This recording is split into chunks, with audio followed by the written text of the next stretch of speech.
As far as the Vietnam War goes, a lot of the protests were happening when I was in high school.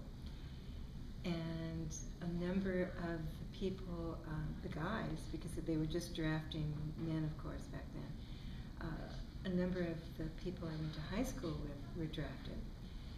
There were people that I knew, friends of my brother. I have a brother that's 2 years older than me. They were trying to avoid the draft.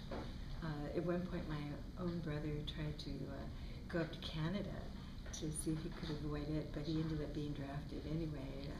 He didn't stay long with the Army, though. They weren't happy with him. But I think that the Vietnam War, along with the whole civil rights thing, was a time that was very violent as far as I was concerned. I'm coming from a really middle-class background, went to a school where there was hardly anybody of color. The fact that we were fighting was, with my generation, was scary.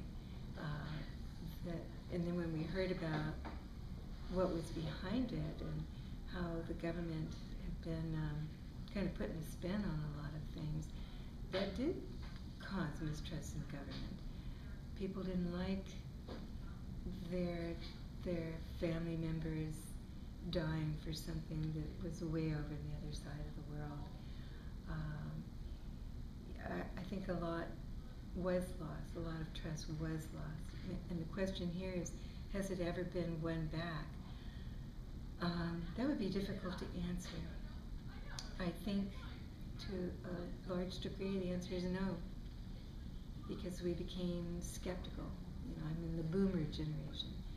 We became skeptical, and I think we still have that skepticism about what the government says. And I think other generations that came after me maybe have some of the same questions. What with Watergate coming around, and how the government, all governments, not just ours, I think it's all governments manipulate their citizens in an effort to participate in this power game in the world.